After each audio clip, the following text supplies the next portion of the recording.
संविधान दिन आणि आंतरराष्ट्रीय महिला मानवी हक्क संरक्षण दिनानिमित्त संविधान दौड संपन्न। गोंडवन शिक्षण प्रसारक मंडळ चंद्रपूर आणि महाराष्ट्र अंधश्रद्धा निर्मूलन समिती जिल्हा चंद्रपूर यांच्या संयुक्त विद्यमाने संस्थेचे जनरल सेक्रेटरी प्राचार्य सूर्यकांत खनके यांच्या संकल्पनेतून दिनांक 26 नोव्हेंबर 2025 बुधवार रोजी भारतीय संविधान दिन तसेच आंतरराष्ट्रीय महिला मानवी हक्क संरक्षण दिनानिमित्त संविधान दौडचे भव्य आयोजन करण्यात आले। उपस्थित मान्यवरांच्या हस्ते हिरवी झेंडी दाखवून संविधान दौडीला सुरुवात झाली। या उपक्रमाचा मुख्य उद्देश भारतीय संविधानातील मूल्यांचा प्रचार प्रसार करणे, तरुण पिढीत लोकशाहीची जाणीव निर्माण करणे तसेच नागरिकांमध्ये महिला मानवी हक्कांविषयी जागरूकता वाढवणे हा होता। स्पर्धा 3 गटांमध्ये घेण्यात आली। गट अ वय 12 ते 15 वर्ष मुले। प्रथम Roshan Praveen Thackeray saint Michael school, द्वितीय Kushal Pawan Kumar Kamble saint Mary school Durgapur, तृतीय राहुल जगदीश सिंह मातोश्री विद्यालय।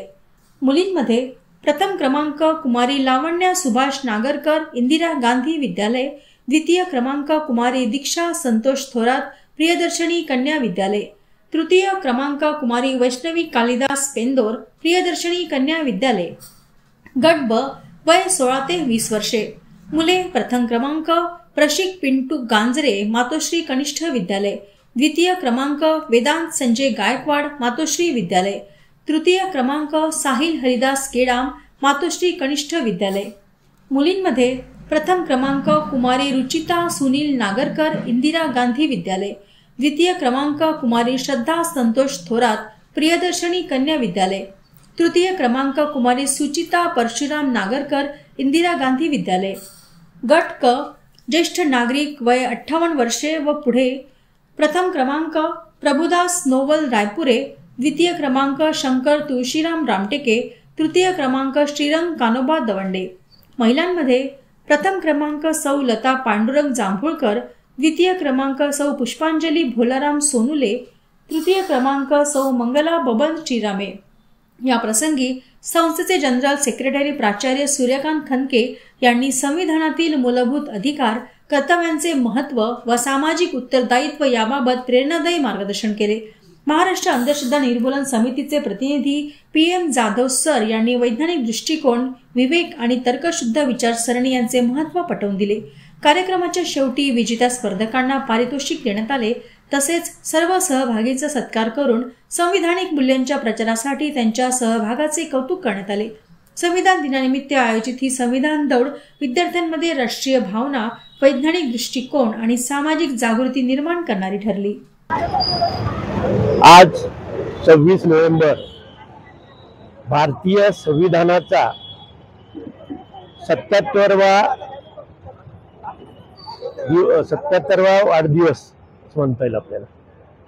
आजच्या दिवशी भारतीय संविधानाला सगळ्यांनी मंजुरी दिलेली होती आणि आजच्या दिवसापासून भारतीय संविधान हे आपल्या सगळ्या नागरिकांनी मान्य केलेलं होतं। 26 जानेवारी 1950 ला आपलं भारतीय संविधान हे लागू करण्यात आलेलं होतं। भारतीय संविधानातल्या सर्व कलमांनी या देशातल्या सगळ्या नागरिकांच्या विकासाकरिता, या देशाच्या नागरिकांच्या उन्नतीकरता संविधानामध्ये महत्त्वपूर्ण बाबी मांडलेल्या आहेत। आज भारताचा प्रत्येक नागरिक राज्यघटनेमुळे या ठिकाणी सुरक्षित आहे। भारतीय राज्यघटना ही जगातली सगळ्यात मोठी लिखित राज्यघटना आहे आणि या घटनेनं संपूर्ण देशाला, संपूर्ण जगाला एक नवीन दिशा दिलेली आहे। या घटनेत ज्या पद्धतीनं सगळ्या समुदायाचा, सगळ्या लोकांचा, सगळ्या जाती धर्मांचा या ठिकाणी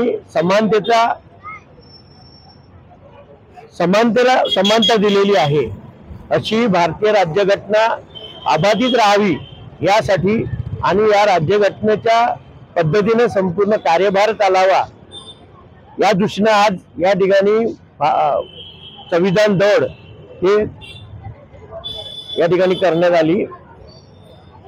सर्व नागरिकांना आजच्या दिवसाच्या संविधान दिनाच्या शुभेच्छा। धन्यवाद। सर्वांना संविधान दिनाच्या शुभेच्छा। आज 26 नोव्हेंबर या दिवशी आपलं संविधान स्वीकृत झालं। त्यानिमित्ताने इथे गोरवाना शिक्षक प्रसारक मंडळ आणि अंधश्रद्धा निर्मूलन समिती द्वारे संविधान दौड आयोजित करण्यात आली होती। यात जे विनर्स आहेत त्यांना संविधान ग्रंथ भेट देण्यात आला आणि जे काही पार्टिसिपेंट्स आहेत, हजाराच्या वरती पार्टिसिपेंट होते, त्यांना संविधानाची छोटी प्रतिकृती देण्यात आली। त्याद्वारे याचा उद्देश हाच आहे की घराघरात आपलं संविधान पोहोचलं पाहिजे। संविधानातील जे तत्व आहेत हे सगळ्यांना समजलं पाहिजे, कारण आज आपल्या देशाला याची खूप गरज आहे। तर कुठलीही लोकशाही जर वाचवायची असेल तर आपले सामाजिक लोकशाही मजबूत म्हणजे स्वातंत्र्य, समता आणि बंधुत्व हे टिकलं पाहिजे आणि याचं आपल्या सगळ्यांचं कर्तव्य आहे। फक्त सरकारचंच काम नाही आहे, आपल्या सगळ्या नागरिकांनी मिळून स्वातंत्र्य, समता, बंधुत्व आणि न्याय या गोष्टी प्रत्यक्ष जीवनात कशा राबवता येईल याकडे बघणं आवश्यक आहे। त्यानिमित्तानं हे इथे दौडचं आयोजन करण्यात आलं होतं, त्याबद्दल मी आयोजकांचं धन्यवाद करतो।